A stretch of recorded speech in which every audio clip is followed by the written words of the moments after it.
there's several short videos on Canvas, and it's important to look at those as well. I think each one of them will help you a bit with the assignment for this week. Okay? Let me just do a really quick thing here. I just kind of want to ask a quick question here. Let's see if I can, and just a quick kind of poll question here, and see what you guys want to do. I'm interested in just the answer to this last question. Have you ever had to fire someone? And I'm just kind of curious where you guys are on that. Which of you, if any, have had a chance to, been in that situation where you had to fire somebody? And if you could respond to that, that'd be great.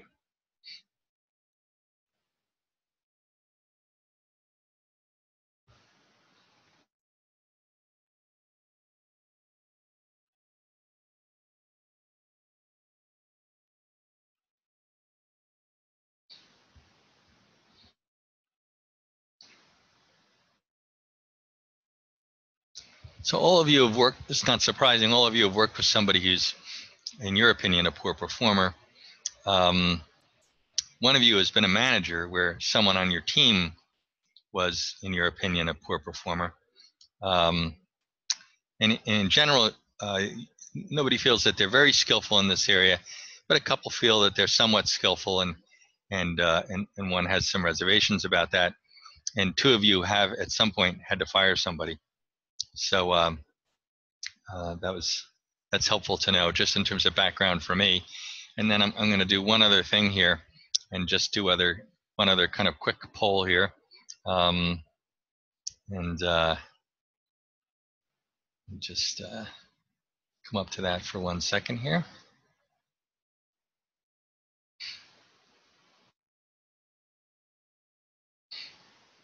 Okay. So let me just tell you quickly. The first time I ever had to fire somebody, I don't remember how old I was. I think I was about 28 or something like that.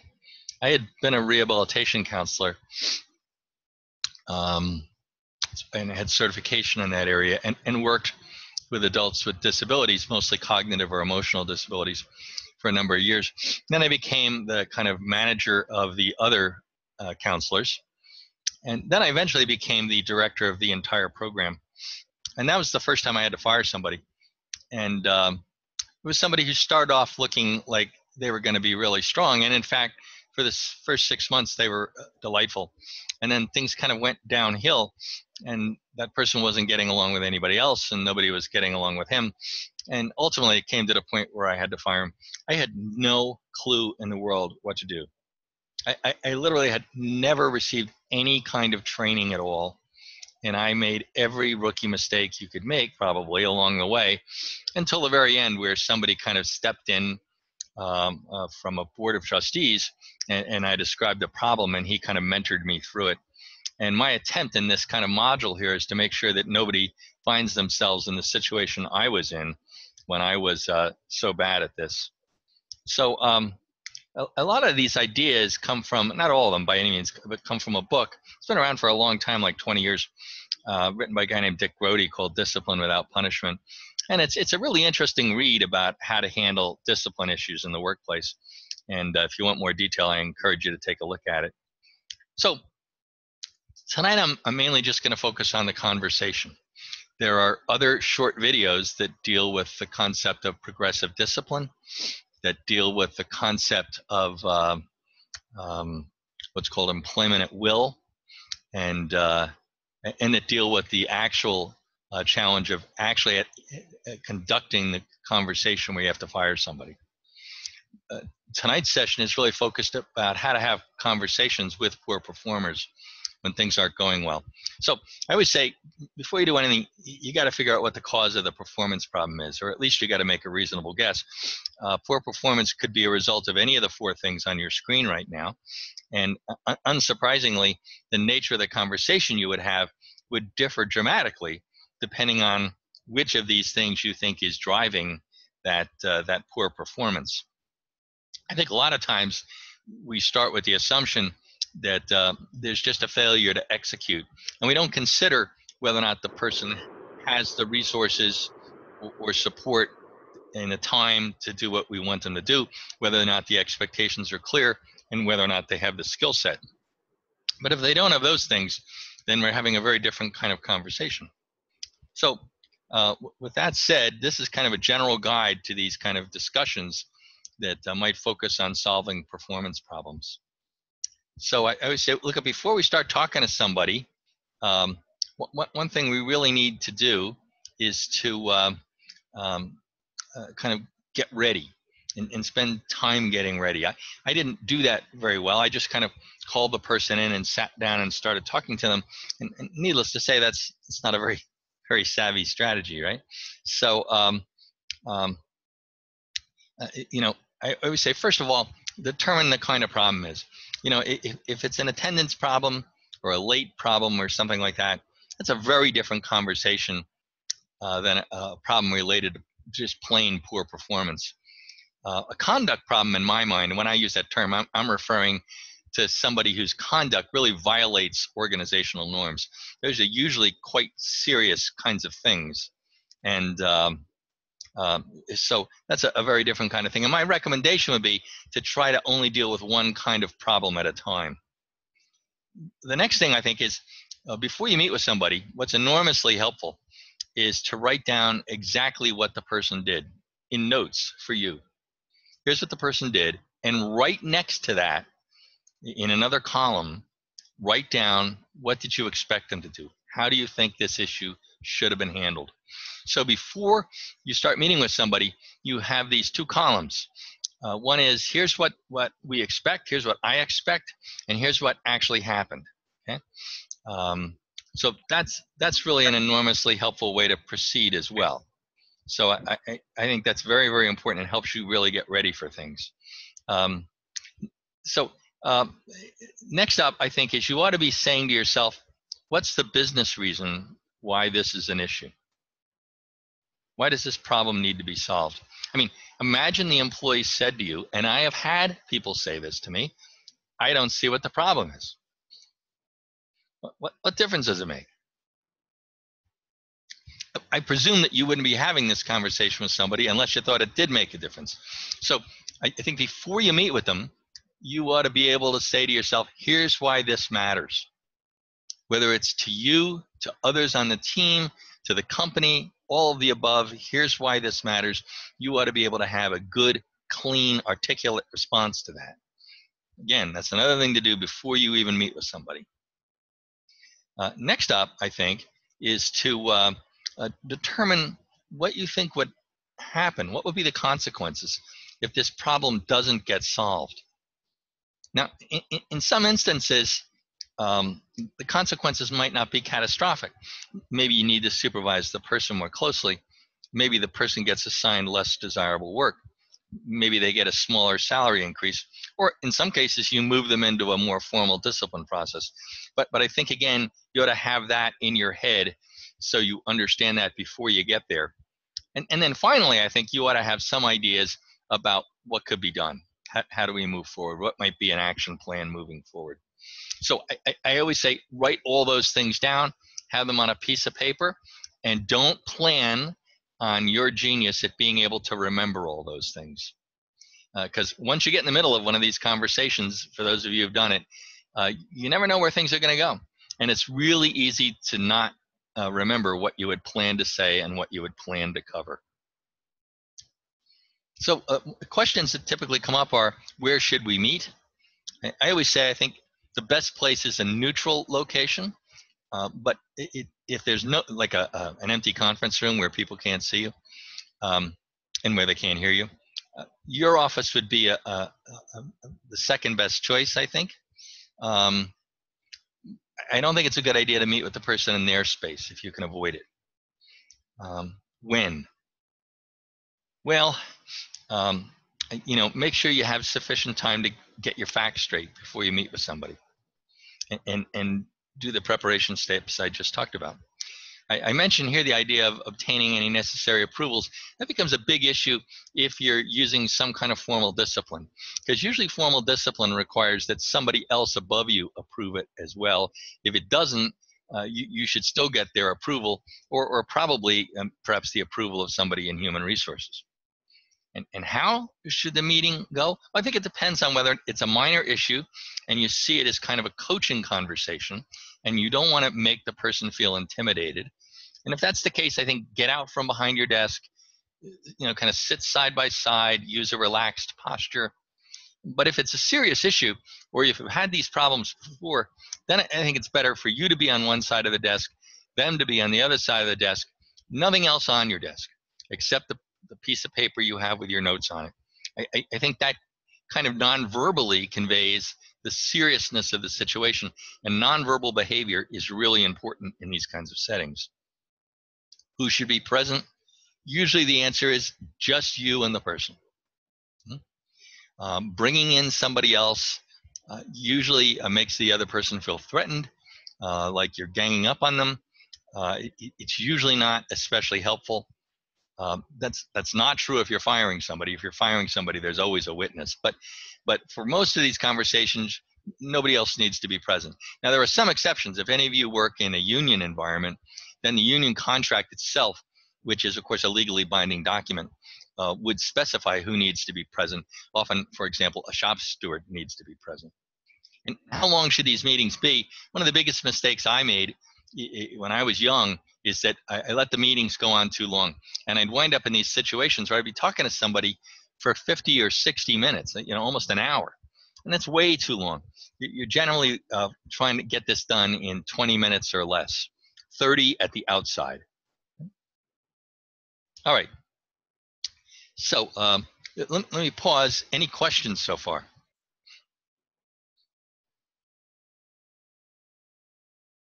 Nope. No. Okay. I will proceed. So far, so good. How do you get started? I think one of the biggest mistakes that a lot of people make is they start off by offering a lot of positives. Now, I'm not arguing you can't say anything positive at the beginning of the meeting, but some people, they spend a lot of time kind of reviewing all these positive things that the person has done at some point. And then suddenly they transition to the problem. They spend a little bit of time on that, and then they go back talking about the positives again at the end. And it leaves the person with the impression that the kind of the problem you discussed is actually relatively minor and everything is kind of wonderful.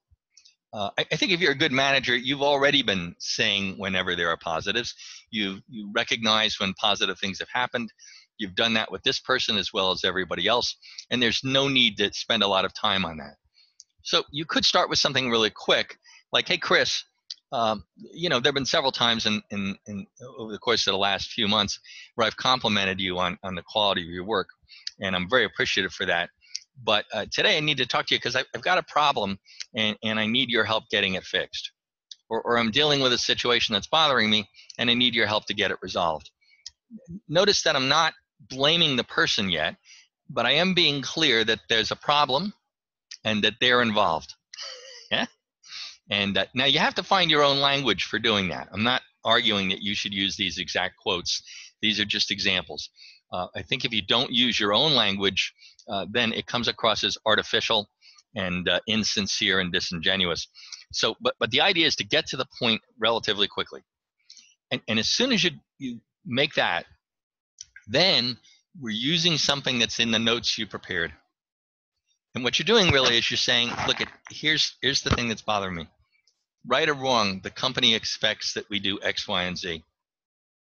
But in the past couple of months, you've done A, B, and C. In essence, you're describing first what you expected, what the company expects in terms of how situations should have been handled, because you've written that down. And then immediately after that, you're describing what actually happened. And you don't have to say, you can see there's obviously a difference. The person will figure out that there's a difference. It's obvious. So you're basically saying, here's the issue, right or wrong. What the company expects, what I expect is ABC. But 3 weeks ago, X happened, and then 2 weeks ago Y happened, and a couple days ago Z happened. And at that point, stop talking and let the person talk. Just say something really simple and open-ended, like, talk to me about it. What's going on? Anything I should know? You know, you don't want to say it in a sarcastic tone. You don't want to give them the, what do you have to say for yourself? That's the kind of adult talking to the teenager kind of language. You just want to give the person a chance to talk. And the reason for that is, I think, twofold. One is you may have already had in your mind an action that you're planning on taking, and that action might turn out to be irrelevant once you hear the person talk. And in fact, the person really needs to be able to explain what happened from his or her perspective. That might not change your mind at all, but it's really important that you just listen patiently and let them talk briefly. Not forever, but briefly. Ultimately, as this conversation unfolds, what you want to do is get to a point where you're trying to gain the agreement of the employee to do something different. One of the rookie mistakes I made, again, many years ago, is I'm talking to this guy who I eventually had to fire. And I don't know how many times I did this, by the way. I probably had 7 conversations over the course of 6 months with him, none of which were obviously very successful. But I'd get done at the end, and I'd summarize what I thought we agreed to. But I never asked him what he agreed to. So I think it's really important that you ask the person to agree. To say explicitly, listen, Tony, I need you to agree that from now on, when a customer asks us to do A, B, and C, that's going to get done the way the customer wanted it, and it's going to get done within 24 to 48 hours. Do I have your agreement that that's how you'll handle things going forward? And literally ask it as a direct question. And you'll see that that's going to become important when I talk to you about documenting the meeting in a moment. So, gain the employee's agreement. If they're vague, if they give you something like, I'll try, that's not enough. I think, like, what do you mean you'll try? Well, I mean, I'll try. I can't guarantee it. Well, listen, I really need you to agree on this. Is there something we need to talk about in order to get to the point where you can agree with this? It's not okay to leave the person with something vague. You want to have an agreement that both of you can live with before this meeting is over. Yeah, so you can read other things here. But let me talk about 2 things that employees have done to me. And if you've ever been in this situation, I bet you they've done it to you. And so one is what I call the focus of responsibility. It's ultimately not your problem to solve what's going on. You can offer guidance, you can offer suggestions, but ultimately it's the employee's burden to solve the problem. So employees will give you all kinds of things.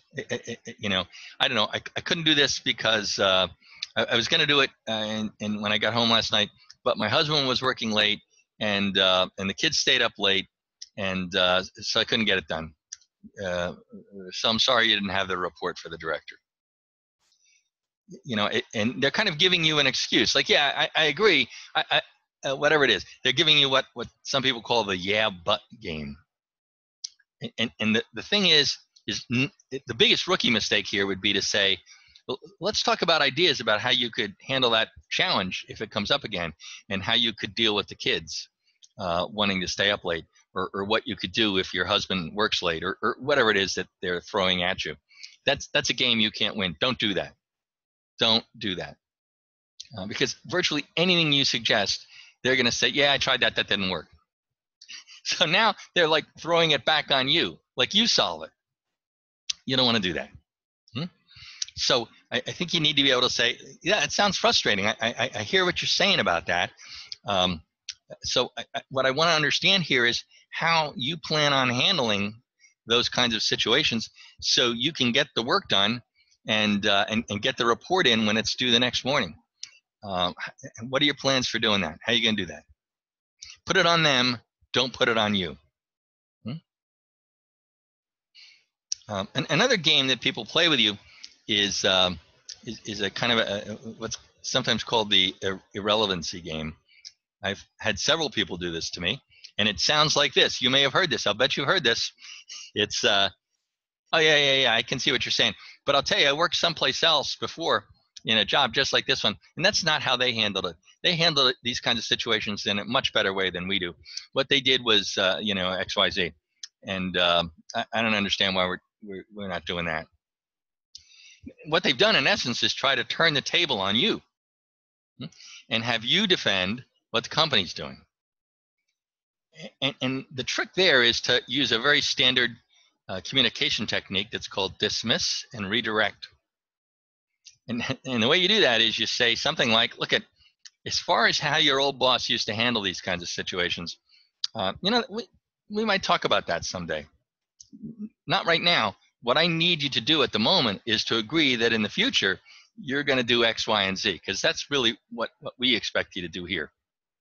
In other words, don't get into trying to defend what you did relative to the old boss or to where they worked before or whatever. Just dismiss it and redirect it. We might talk about that sometime, not today. What I need you to do right now is to agree to do X, Y, and Z. So do I have your agreement that going forward, you're going to do X, Y, and Z, whatever that is? So you don't want to get caught in those kinds of traps. And then finally, when you close the discussion,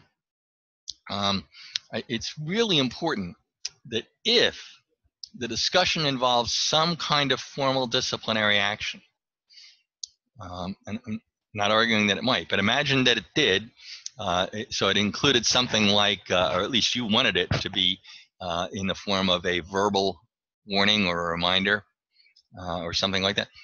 You have to say that explicitly. The fact that you had a conversation with somebody and you warn them during the conversation that something will be a problem if it doesn't get fixed, and you happen to say that out loud, so it was verbal, that doesn't make it a verbal warning. It's only a verbal warning, it's only a verbal reminder when you say it is. Right? So that's really important as well, and you have to do that at the close of the conversation. Now, I want to emphasize, even verbal warnings these days, verbal reminders, are ultimately documented in writing to the employee, and we'll talk about that in just a minute. So that's the basic structure of the meeting. And again, let me just pause here before I start talking about documentation. Any questions?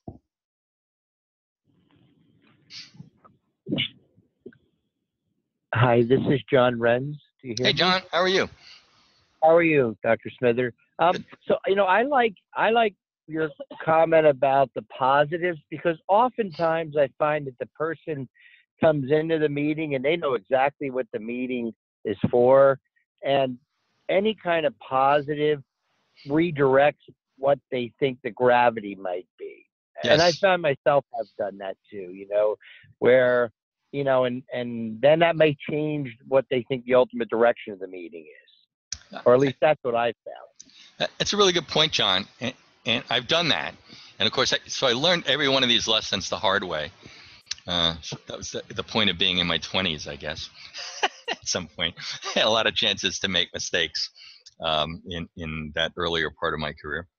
Yes, I've done that. And as I said, I think this whole idea is, if you're a good boss, you've been giving them positives when they deserve them anyways. So let's not spend a lot of time on it now. Any other questions or comments?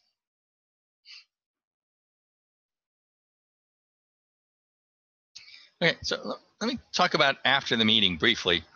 The biggest mistake I made, again, telling this story about the first time I had to fire somebody, was I had all these conversations with this guy over the course of, I don't know how many months. And I was talking to this guy on the board of trustees of my not-for-profit organization, and is involved in, obviously, one of the people involved in kind of overseeing the program that I was managing. And he said, well, how often have you talked to him? What were the dates? Can I see your notes?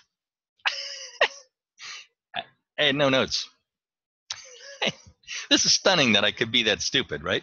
But I had no notes. Unbelievable. Yeah, unbelievable. I didn't know the dates. How many times? I don't know, a lot. 6, 7, I don't really know. I didn't have anything. So you always, I think, have to document somehow. So now the question is, how do you document? And I think the way you document can go a lot of different paths. depending on the severity of the conversation. So imagine it's just kind of a coaching conversation. There's some genuine concern. You don't see it as disciplinary at this point. There have been a couple issues. You've delivered this kind of a negative feedback.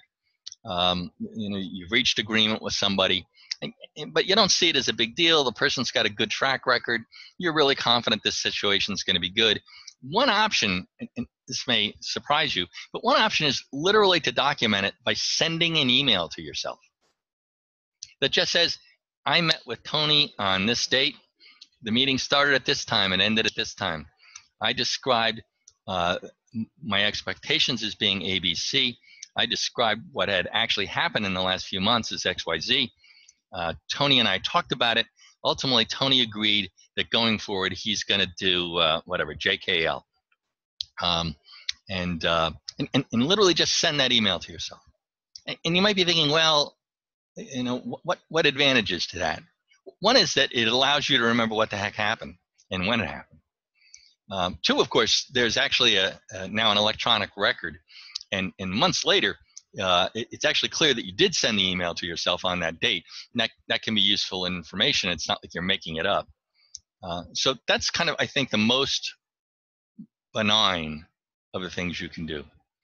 A very common approach that some of you, I'm sure, know about is to send an email to the employee. And again, assuming that things are pretty good, it kind of takes the form of, Tony, appreciate you taking 20 minutes to talk to me today. I felt it was really important for us to kind of see what's going on, and I described my expectations as being XYZ, but I noted that what had happened was ABC.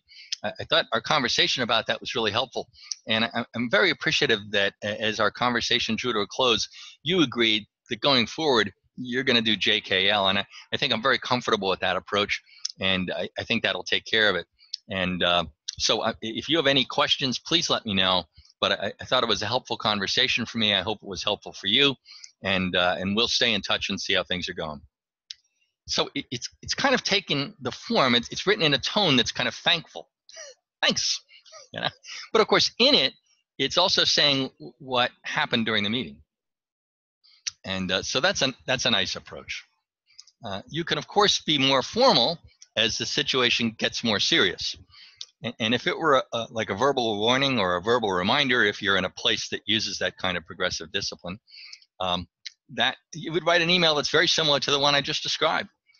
But at the end, you'd say, I want to remind you, as I said at the end of our conversation, that because of the issues involved, today's conversation did constitute a verbal warning or reminder underneath the company's policies, and that's it. Just say all the things I said before, but add in that. Really important to document. I also think anything that involves any kind of formal discipline, somebody else ought to be copied on. Whether that's your boss or whether or not that's human resources, somebody else ought to be copied on it. In some cases, it's appropriate to blind carbon copy, as they say, to BCC, and only people old enough to be me actually remember, by the way, what a carbon copy actually was and why that term is still used. But I think somebody else ought to be copied on it. If you think the conversation you're about to have with somebody is serious enough that it's going to warrant an oral reminder or an oral warning, I think you want to ask yourself these kinds of questions before you do that. Did the person understand the expectations? Did they know in advance that this kind of behavior might lead to some kind of disciplinary action? Was the policy that was violated a reasonable one? Was the evidence that you have clear? Does this seem, this particular disciplinary action, a verbal reminder, seem consistent with how your organization has treated others in similar kinds of circumstances? So I think that's really important. But after that, the conversation has the exact same structure as I just described. Same thing. Start off by getting to the point, describe what's happened, describe expectations, let the person talk, move on, make sure you don't get caught in in an irrelevancy game or a yeah but game, but eventually get to the point where you want the person to reach an agreement that you're both comfortable with. And again, at the end, remind them that this, due to the nature of the conversation and the issue, this constitutes an oral reminder or a oral warning. And then send a follow-up meeting, document the meeting. What about written reminders and warnings? So imagine the problem continues. Now we're going to have a second meeting about it. And now we're at the written reminder warning stage. And so I think there the biggest mistake is, one, to do it without getting approval. I think you ought to have approval from HR or somebody higher level for this. Right? And secondly, I don't think you should prepare a written warning in advance. I've seen companies that do that. I think it's a bad idea. It just sets a really bad tone for the meeting. Instead, have the meeting just the way you would have had it before. Look at, here's what's happened. By the way, since we talked on such and such a date, X and Y have happened again. My expectations are A, B, and C, and et cetera. And then, again, get the person's agreement that changes are going to be made, and they agree to go forward by doing such and such, and be clear that what you want them to do is fix the problem permanently, so that we'll never have another conversation about this. Can you agree with me that you're going to do X, Y, and Z, and we won't ever have a conversation about this again? And then at the end of it, then send them an email. And the email is kind of what I described, but it's a bit more formal. It might have these pieces of information in it, right? Who was at the meeting? What was the problem? What were the dates of previous conversations? Which you know because you documented it, because you're not an idiot like I was, right? What's happened since those earlier conversations? Don't state that the situation needs to be improved. State that it needs to be corrected. It's more powerful. Be really clear about what needs to be changed. And again, thank the person for their agreement to correct the problem. And be explicit about what the person agreed to do, and state that you believe that the person's going to do it, and you have confidence in that, and you're glad for that to happen. And then be really explicit that, again, this is a written reminder or warning. So those are the typical kinds of things. And notice there's just a clear pattern about how you handle these things, and that documentation afterwards is enormously pivotal. You can send that to the employee, or you can bring the employee in and review it with them. This is just a quick 5-minute meeting. It provides a chance to correct anything that you missed or something. Some people say, well, I want the person to sign it, as if they're, I don't know, as if they're in the criminal justice system or something. Look at employees very seldom argue that the meeting didn't take place. You've got the documentation. You probably sent it to them by way of email. That's going to document it as well. Usually you can just say to the person, listen, Tony, I know you're a person of your word. If you tell me the problem's going to get fixed for good, then that's good enough for me. You don't need to sign this. I'll just send you this in the form of an email, okay? And I think that's a much more civil way to handle the situation. All right. Now I'm gonna skip over some of these slides here, but I encourage you to read them. Some companies use what's called a decision-making leave, and a decision-making leave is where the employee is told to literally, I want you to take tomorrow off. I want you to take it off, and I'm going to pay you. And so this is like the third step. You've done a verbal, you've done a written. Third step. Decision-making leave. Rather than suspending the person where they can sit at home and feel ticked off all day long because they're not getting paid or whatever, you're saying, listen, take the day off. What I want you to do is think about the situation. And because at this point, I need you to make make a decision and decide one of two things. One is you're committed to making this change. We've had these other conversations before. We've had the written warning. Some things have happened since then. You're going to think about this. You might come back to me the next morning and say, hey, Jim, I thought about it a lot, and I am completely 100% committed to having no more problems ever. And if you do that, I'm going to look at it, and you mean it, that'd be great. But I also understand that you might not decide that way, and you might decide instead, listen, I just don't think this situation's working out, and I think it's best for me to leave the organization. So you need to make a decision, and a lot of times the employee will say to you right then, as soon as you tell them you're going to pay them and take tomorrow off, they'll say, oh, no, I don't need to do that. I know I want to stay. Everything's going to be good. I'm totally committed. And you say, no, I still want you to take tomorrow off. That's how important it is to me. I really want you to be totally committed to fixing these issues. And so there'll be no more issues ever. And if you don't, I understand if you feel you can't do that. Sometimes people find themselves in a situation like that. If that's the case, just come in and tell me that. And that's a very powerful thing to do with somebody. And just, kind of a very different approach, but one that's been found to be successful by a number of companies. I'll finally close with this. What if you have taken disciplinary action and it's been a long time and nothing went wrong? It's been a year and a half or whatever it is, or 2 years, everything's fine. Is there a point at which you kind of, I don't know, for lack of a better word, deactivate those warnings?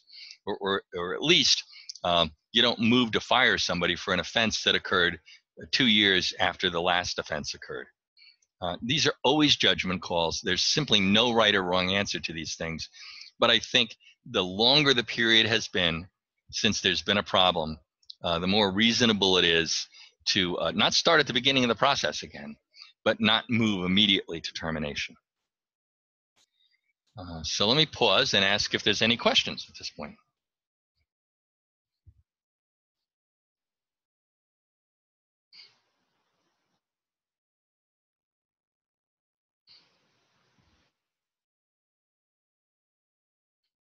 Okay, well, so I'll take your silence as always a dangerous. I have a question. Sure, jump in. Great. If it's been 2 years, or if it's been the denominator of years, I would probe them for changes in life. Maybe you're going through a divorce, or a lot of times some external stressor that bedevils the bad behavior again. I might be inclined to go there pretty intensely before I just thought that it was recurrence. Yep. What I mean? That's a great comment, and I would only, and I agree, I would only add this. I think you want to let them talk, and a very open-ended kind of question like, hey, Tony, it's been 2 years and 2 months since we had any issues at all. That's been great. And then just recently, suddenly we had X and Y happen. Talk to me. What's going on? Yeah. And so I would ask it that way. I wouldn't ask explicitly about something in their personal life. In other words, I see. Yeah, I wouldn't say, are there problems at home? Yeah. Or you experiencing any kind of depression or sadness or whatever. And the reason why is because when somebody starts to bring up stuff like that, we find ourselves in a situation where we're way out of our depth generally. We don't know how to handle those kinds of things. And by the way, of course, as probably all of you know, imagine somebody says, yeah, I've been, look at, I recently, my wife and I have been having a lot of problems. I've been really depressed. And I've just been feeling terrible, and it's hard to get out of bed in the morning, and I'm just like chronically sad about everything, and I just can't focus on things, and so first of all, what are you going to say about that? I think, by the way, the right thing to say about that is to express empathy and then make sure the person is appropriately referred to the organization's employee assistance program. But the key thing is, if you didn't recognize what I just said, I think the person just raised a set of issues that will implicate the Americans with Disabilities Act. So I think it's really important to be understanding and to say, hey, it's been a long time, it's been great for a while, and then suddenly this happened. Talk to me. What's going on? And let them decide how much they want to reveal. Does that make sense? Yeah. Oh, totally. I have another one. I have a follow-up to that. Okay. So I mean, as the Uber type A in my 40s, I'm not, these are conversations I've had with teams and things along the way. My question is this: when do you introduce the idea of a coach? I'm sorry. In the whole week I'm off. So somebody just needs to mute themselves because we're hearing everything on your end of somebody. Yeah. Okay. Go ahead, John. Sorry. So my question, Dr. Smither, is when do you introduce coaching? And do you introduce it as employee paid, or, I mean, how do you, because, I think coaching is incredibly important, having been through a bunch of coaches. I've liked coaching a lot. Yeah. But how do you introduce coaching, and at what time before, when's the right way to pull that trigger? Because I think it's an important trigger. Yeah, and I've done a lot of leadership or executive coaching myself, several dozen people over the years. So first of all, I always say early is better than later. I want to introduce it well before I think I'm in an issue where I think there's a disciplinary conversation going on. So that's always good. I'd like to start with that, and then if the person kind of rejects that resource or isn't improving after the coaching, then I think you can move on. But I think that doesn't mean that the person has some kind of get out of jail card free just because they're getting coaching. But it does mean I want to try to get that going before I move down some disciplinary path.